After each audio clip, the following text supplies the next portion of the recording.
L'OM joue-t-il sa saison entière demain soir face à Benfica? Peut-être pas toute la saison, mais une grande partie. Bonjour à tous et bienvenue sur Balle au pied pour une toute nouvelle vidéo. Une vidéo analyse sur le quart de finale retour qui attend l'Olympique de Marseille au Vélodrome contre Benfica. Après un match perdu de buts 1 à l'aller au Stade de la Louche, l'Olympique de Marseille, avec le public du Vélodrome, va devoir renverser la situation pour se qualifier, pourquoi pas, en demi-finale de Coupe d'Europe et rêver d'un titre européen. Installez-vous confortablement, on va analyser ce match qui va marquer le tournant de la saison Olympique de Marseille. Surtout, et on va le voir ensuite, en fin de vidéo, sur ce qui attend les Marseillais après ce quart de finale et une éventuelle demi-finale dans un calendrier qui va être très chargé. On va commencer d'abord avec les forces en présent. Du côté de Marseille, des bonnes nouvelles. Gigot et Mbemba tiendront leur place jeudi en étant titulaires, même s'ils souffrent, ils seront sous infiltration. On sait que Gigot a toujours mal à l'épaule, Mbemba souffre toujours du genou, raison pour laquelle il était sorti il y a 2 semaines contre le PSG, mais les deux joueurs de la défense marseillaise tiendront leur place. Pour Quentin Merlin, qui s'est blessé la semaine dernière à Benfica, des bonnes nouvelles, les croisés ne sont pas toussés, ça ressemble plus à une grosse entorse du genou. Il ne sera évidemment pas là pour le match contre Benfica, mais pourquoi pas le revoir en fin de saison. Du côté des mauvaises nouvelles, Klaus et Sarr ne sont toujours pas remis, ça va être beaucoup trop juste pour eux, pour postuler à être dans le groupe, ne serait-ce que d'être dans le groupe. Et pareil pour Amir Murillo, pour l'instant aucune info, mais le Panaméen ne semble pas remis pour le match retour. Et du côté du milieu de terrain, Verretou, Kondogbia sont très fatigués. C'est ce qui sort dans la presse, notamment dans le journal de l'équipe. Mais moralement, ils sont à 100% et prêts à affronter le Benfica jeudi en Coupe d'Europe. Avec tout cela, ça va être un grand micmac pour Jean-Luc Gasset, qui va certainement remettre son 3-5-2, mais avec du coup, et c'est ça qui est assez fou, aucun piston disponible. Pas de Merlin, pas de Klaus, pas de Murillo, et pour remplacer Quentin Merlin, aucun arrière-gauche de métier, peut-être, je dis bien peut-être Emran Soglo, même s'il est assez jeune, il avait fait une bonne entrée au match aller, mais ce n'est pas un piston de métier. Luis Garcia, qui aurait pu tenir ce rôle, n'est pas sur la liste de l'Europa League. Donc, selon moi, Jean-Luc Gasset va repartir avec son 3-5-2 avec donc Gigot, Bellardi, Mbemba évidemment en défense. Je pense qu'il mettra Soglo à gauche. Je ne le vois pas mettre un offensif reculé comme Harit Wendia. Pour moi, ce serait du suicide. Il mettra également, je pense, Enrique à droite. Il va le remettre. Il n'a pas le choix. Jean-Luc Gasset, concrètement, il n'y a pas d'autre possibilité. Peut-être mettre Ndiaye, mais au vu de son entrée au match aller et de sa forme actuelle, je pense pas que le mettre en piston ce soit une très bonne idée. Un milieu Harit Kondogbia tout comme au match aller et un duo d'attaque Aubameyang Ngumbania, même si on sait que offensivement ça pourrait beaucoup plus ressembler à un 4-3-1-2 avec Amin Harit qui remonte en numéro 10 et un Aubameyang qui serait beaucoup plus côté gauche et avec parfois des montées de Luis Enrique. Mais attention parce que une montée de Luis Enrique avait provoqué un but du Benfica au match aller. Ça va donc être assez difficile pour cette équipe de l'Olympique de Marseille d'avoir une consistance tactique au vu du nombre d'absents et au vu de la position des différents joueurs de Jean-Luc Gasset. Du côté de Benfica, pas d'absents. Ils ont joué ce week-end, contrairement à l'OM qui a pu se reposer 6 jours. Le Benfica qui a remporté son match championnat 3-0 et qui a pu faire tourner pas de Di Maria, pas de Tekstedt. Donc, le Benfica va venir avec la volonté de se qualifier. Un point qui peut être positif pour l'Olympique de Marseille, et il faut en parler, c'est que déjà en Coupe d'Europe, l'Olympique de Marseille cette saison, à domicile, c'est très solide. Il y a eu ce match nul contre Brighton, il y a eu cette victoire contre l'Ajax Amsterdam 4-3, il y a eu cette victoire contre l'AEK Athènes 3-1, donc une phase de poule plutôt bien gérée par l'OM, et que dire des matchs à élimination directe, une victoire en 8e retour, en barrage même, non, il faut dire ça, plus 8e, mais barrage, contre le Shakhtar Donetsk, une victoire 3-1 pour le premier match, on s'en souvient de Jean-Luc Gasset, une démonstration 4-0 face à Villarreal avant un retour compliqué à la Ceramica, donc tout laisse à croire que l'OM se transcende à domicile, d'autant plus lorsque c'est un soir de Coupe d'Europe qui peut ouvrir une demi-finale contre, normalement, si tout se passe normalement, dans l'autre match, l'Atalanta Bergame. Autre point positif pour l'Olympique de Marseille, et il faut le prendre en compte, c'est que l'Olympique de Marseille donc doit au moins s'imposer par un but d'écart pour espérer ne serait-ce que la prolongation, voire les tirs au but. Et la bonne nouvelle pour l'Olympique de Marseille, c'est les tirs au but. Alors, il est vrai que Paul Lopez sur les tirs au but n'est pas rassurant du tout. Paul Lopez a arrêté un seul tir au but sur les 3 dernières années, c'était en janvier, face à Bourigeaud en Coupe de France, on s'en souvient. Mais du côté benfiquiste, c'est pas mieux, puisque Anatoly Trudin, qui est le gardien de Benfica, eh bien, il n'est pas aussi bon que ça sur les pénaltys. En effet, l'Ukrainien a seulement arrêté un pénalty sur les 17 qu'il a eu à arrêter. C'est un ratio très faible. Paul Lopez, lui, de son côté, il me semble-t-il, à 5 sur 44, c'est pas mieux, mais donc les gardiens se valent. grosso modo. Maintenant, ce qui va être important pour l'Olympique de Marseille, c'est que l'OM, comme Benfica, a eu à faire face à des séances de tirs au but. On s'en souvient pour l'OM, le Panathinaikos avec ce raté de Guendouzi, et contre Rennes en Coupe de France avec ce raté de Gigot.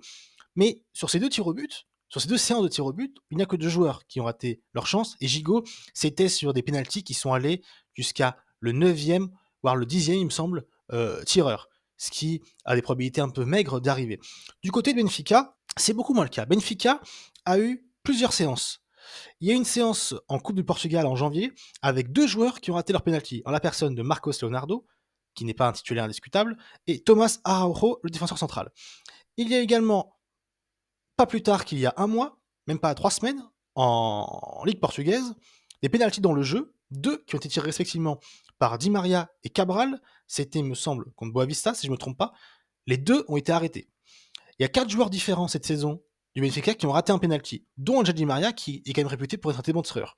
Donc en cas de tir au but, ça ne voudrait pas dire que l'OM a déjà perdu la confrontation, puisque j'ai l'impression que les deux équipes se valent, et que dans un vélodrome, avec la pression, les joueurs de Benfica peuvent peut-être se sentir un peu plus faibles, et Paul Lopez peut, pour les Marseillais, je leur donne un peu d'espoir, peut arrêter un penalty dans une séance. C'est pas impossible. Il y a aussi potentiellement des joueurs qui peuvent même pas cadrer. Même si, à ce niveau de compétition, normalement, les joueurs devraient cadrer. Donc, l'Olympique de Marseille a des raisons d'y croire. L'Olympique de Marseille, surtout, doit y croire. Après avoir connu 4 coachs, et la saison globale, on le rappelle, Marcelino qui arrive en août, cette défaite, cette non-qualification en Ligue des Champions contre le Panathinaikos. Le 16 septembre, le lendemain, il me semble, ou le 18, je ne sais plus, le lendemain d'un match nul contre Toulouse, soporifique au Vélodrome, il y a une réunion entre les supporters qui cause la démission de Marcelino et un Longoria qui est affaibli. On a donc à ce moment-là Pancho Bordonado qui va faire un intérim de 2 matchs, un match nul à Amsterdam en Europa League et une défaite 4-0 à Paris. Il y a ensuite Gattuso qui arrive, qui relance un petit peu l'équipe, notamment en Europa League, mais qui a un jeu soporifique et qui va ne même pas trouver les mots pour qualifier l'équipe et dire qu'il ne peut pas coacher cette équipe, et qui va être viré après un énième match perdu à 11 contre 10 par l'Olympique de Marseille sur le terrain de Brest. Et enfin Jean-Louis Gasset qui, après une superbe série positive, il faut le dire, contre des équipes plus faibles, va connaître pour l'instant, dans la dynamique actuelle, des moins bons résultats avec cette défaite contre Rennes, cette défaite contre le PSG et cette défaite à Benfica. Mais l'OM doit y croire. L'OM doit y croire parce que, comme on l'a dit la semaine dernière, de l'autre côté du tableau, l'Atalanta Bergame, a battu Liverpool 3-0 à Anfield et va recevoir Liverpool. Et l'Atalanta Bergame pourrait se qualifier en demi-finale.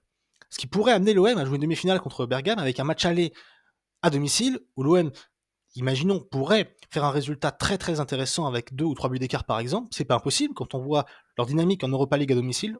Retenez bien ce 4-0 contre Villarreal quand même en 8e de finale. Eh bien, l'OM pourrait se rêver d'une fin de saison européenne tellement folle.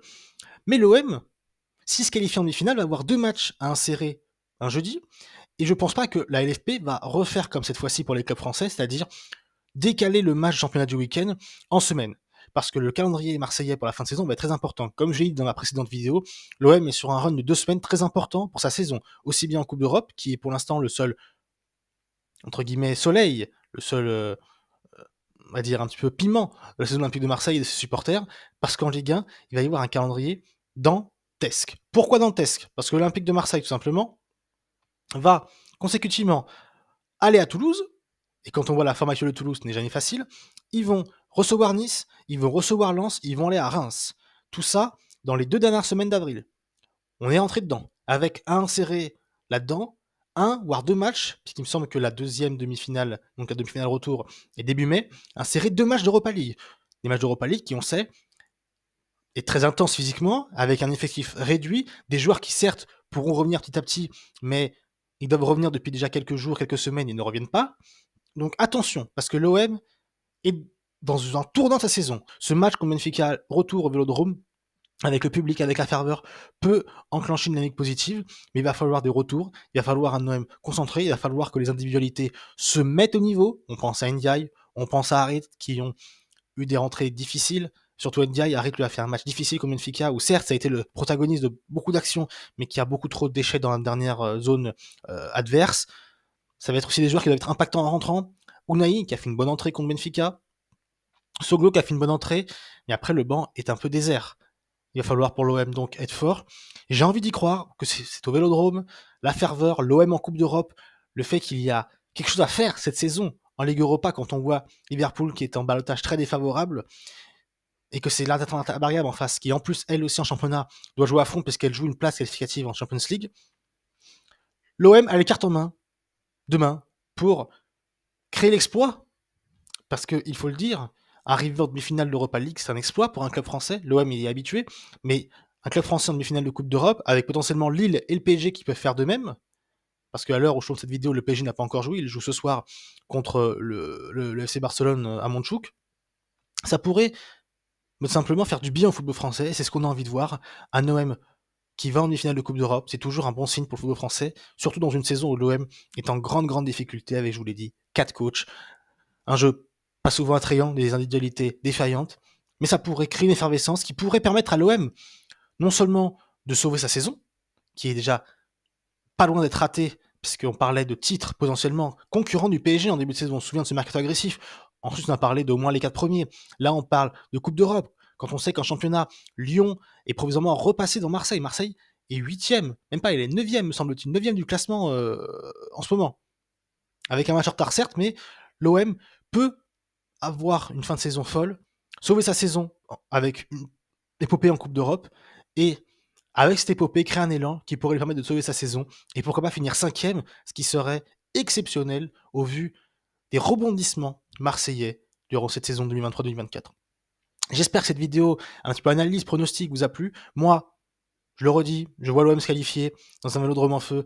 Je vais pas vous prédire un score, je n'en sais rien, parce que l'OM peut en marquer 5, comme peut en marquer 1, au vu de ses individualités qui, devant le but, à part Aubameyang, sont très fragiles mentalement et techniquement. Mais je vois l'OM se qualifier, faire l'exploit. Dites-moi en commentaire, vous, si vous voyez l'OM se qualifier et retourner en demi-finale de Coupe d'Europe après 2018 et cette épopée incroyable en Europa League. On a hâte. On a hâte déjà d'être ce soir avec le PSG, d'être cette semaine globalement en Ligue des Champions et jeudi soir pour l'Olympique de Marseille. N'hésitez pas, si ça vous a plu, à vous abonner à la chaîne, à mettre un petit like pour soutenir ce projet et cette chaîne, ça me ferait très plaisir et c'est pour le référencement aussi, c'est très important pour moi. Cette semaine, je devrais faire les débriefs donc de PSG Barcelone que vous devrez voir sur la chaîne quand cette vidéo sortira, puisque je l'aurai fait la veille, puisque je tourne mardi, je vous le rappelle. Et vous aurez également un débrief de Real Manchester City. J'avais fait déjà les matchs aller, je ferai les matchs retour. Peut-être les autres matchs, que ce soit Atletico Dortmund ou Arsenal-Bayern, s'il y a vraiment des choses à dire. Comme je suis assez nouveau pour l'instant dans tout ce qui est montage, j'essaie de faire des montages un petit peu vivants et des montages qualitatifs, donc ça me prend un peu de temps étant donné que je suis débutant pour l'instant. Donc voilà, je vais essayer de vous donner le maximum de contenu possible. Je devais faire une vidéo ce week-end sur la bascule dans les championnats, je ne l'ai pas faite pour 2 raisons. Déjà, j'ai une vie à côté de YouTube, mais surtout, je suis en train de préparer des choses, du contenu pour l'Euro. Je vous en dis pas plus, mais si les week-ends, il n'y a pas beaucoup de vidéos, on va dire hors un petit peu débrief ou analyse, c'est que je travaille dessus. Je peux rien vous promettre, parce que c'est un nouveau projet pour moi, mais normalement pour l'Euro, vous serez gâtés niveau contenu. Voilà.